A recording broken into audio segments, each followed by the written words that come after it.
नमस्कार दर्शक बंधु। मनुष्य जीवन में ही समस्या थाए। समस्या क्या जीवन में नहीं कहले दर्शक बंधु। आपण को जीवन में समस्या अच्छी, मो जीवन में समस्या अच्छी। मनुष्य मात्र ही तो समस्या।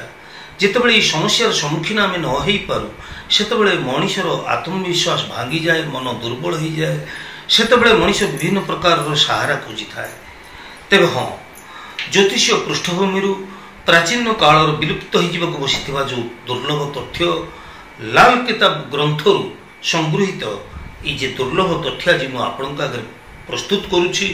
मनुष्य जीवन में देखा जाउथिबा विभिन्न प्रकार समस्यार तत्काल समाधान पाई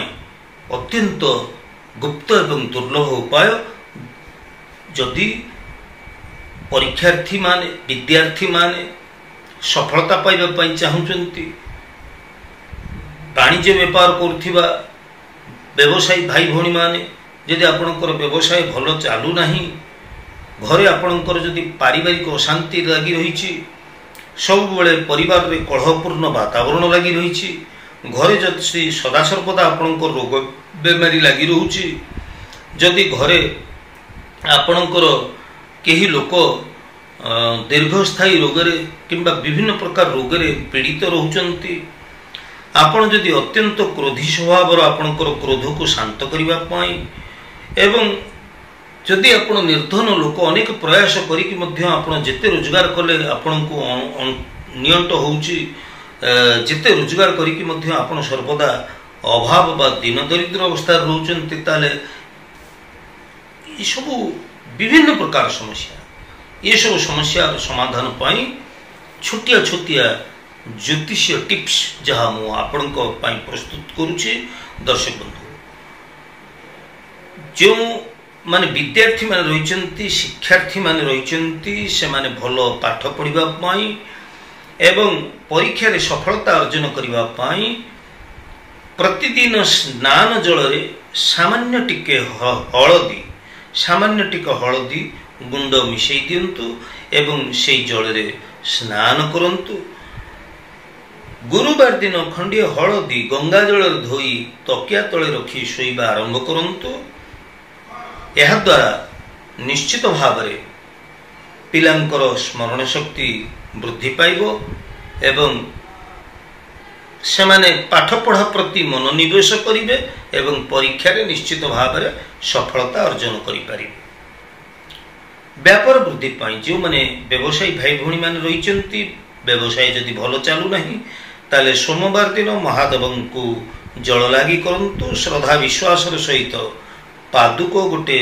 काच बोतल रे बा शिशी रे नहीं आसंतु। यह आनी आपणकर दुकान रे थिबा पूजा स्थल रे आपण रखी दियंतु एवं जे पादुक शिशीटी आपण रखिचंती एठी आपण महादेवंक नाम रे गोटे कर्पूर किंबा घीबतीटे नियमित भाव में जलांतु। दर्शक बंधु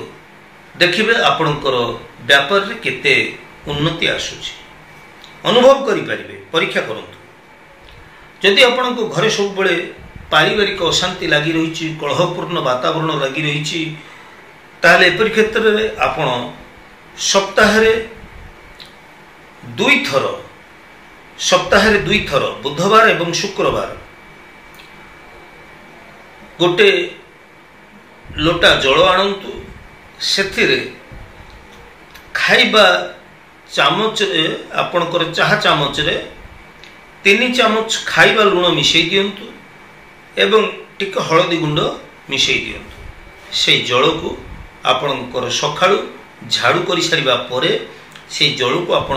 घरर सबुआडे सिंचन करो एवं आपणकर घरर द्वार समूह सम्मुख रे गोटे तीव्र बास्ना युक्त धूपकाठी बा अगरबत्ती आपण जळै दियंतु एवं देखंतु यार चमत्कार प्रभाव। दर्शक बंधु,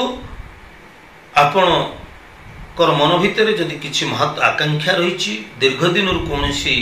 गोटे कथा पाई आपण मन भितर चिंता करुचंती, से इच्छा आपणकर पूर्ण हो नाही, ताले परिक्षेत्र रे आपण सोमवार दिन महादेव मंदिर को जातु एवं महादेव मंदिर को जाइकी सकाळु सकाळु आपण क्षीर आपण कंद किंबा मिश्री पकई ये मिठा क्षीर को महादेव ऊपर लागी करन एभली जदि श्रद्धा पूर्वक आपण 5 सोमवार करंती ताहले आपणकर जो महत्वाकांक्षा रही मन भीतर जो अभिलाषा रही निश्चित पूर्ण हो पारिबो किंतु शर्त एठी जे भवानी शंकर बंदे श्रद्धा विश्वास रूप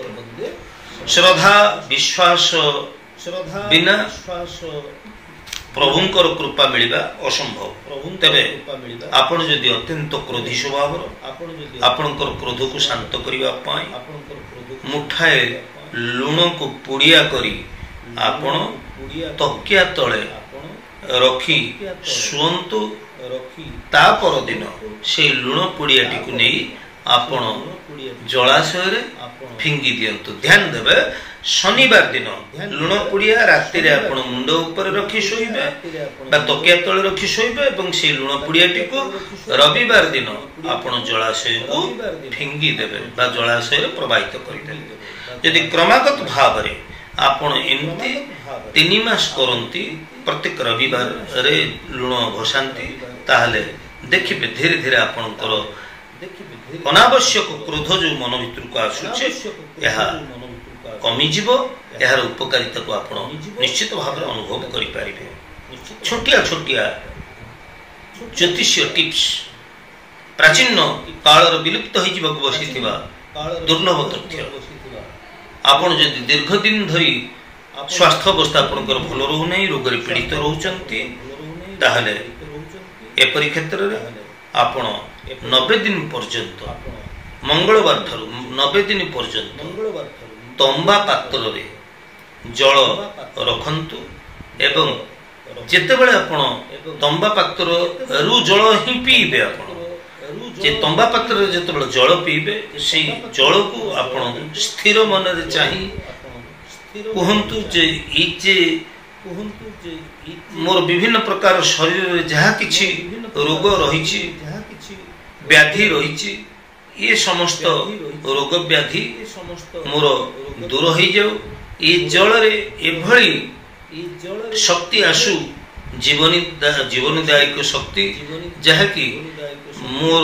शरीर रे थिबा समस्त रोग को दूर करि दो एभली आपण निजर इच्छा जणी से तंबा पात्र थिबा जल को आपण 90 दिन जाए पियंतु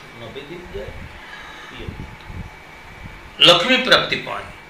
आपणकर जदि अनेक प्रयास सत्वे आपण जिते रोजगार कले भी आपन को अंटुनी घटुनी अर्थात नियंत्रण परिस्थिति सब बेले लागि रहउची जिते रोजगार कले भी जदि आपण नियंत्रण परिस्थिति भीतर रहउचंती ताले परि क्षेत्र रे घरर दक्षिण दिगरे मंगलवार दिन महुर शिशी गोटे काच बोतल रे बा शिशी आपण कहि परंती सेतिरे महु भरिकरी आपण गोटे मास पई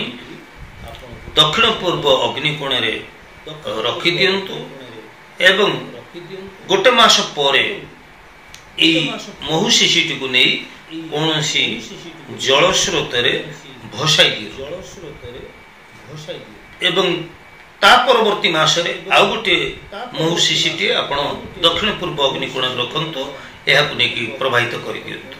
6 मास पर्यंत क्रमागत भाव में ये महु शिशी रखंतु या जल प्रभावित करंतु ताहले आपण जिते निर्धन लोक होता ना कहीं निश्चित भाव में लक्ष्मी आपण प्रसन्न हेबे एवं आपणकर आर्थिक क्षेत्र में अभूतपूर्व सफलता आपन को मिले प्राचीन काल विलुप्त हो बसी दुर्लभ तथ्य जहाँ अत्यंत गुरुत्व बहन करे जदि यह पालन करती निश्चित यार उपकारिता को आप अनुभव करें। तेज आज तो समय दर्शक बंधु पुणी आम परवर्ती अध्याय देखा पर्यंत मत विदाय दिंतु। मुझे ज्योतिर्विद सुधीर। जय जगन्नाथ।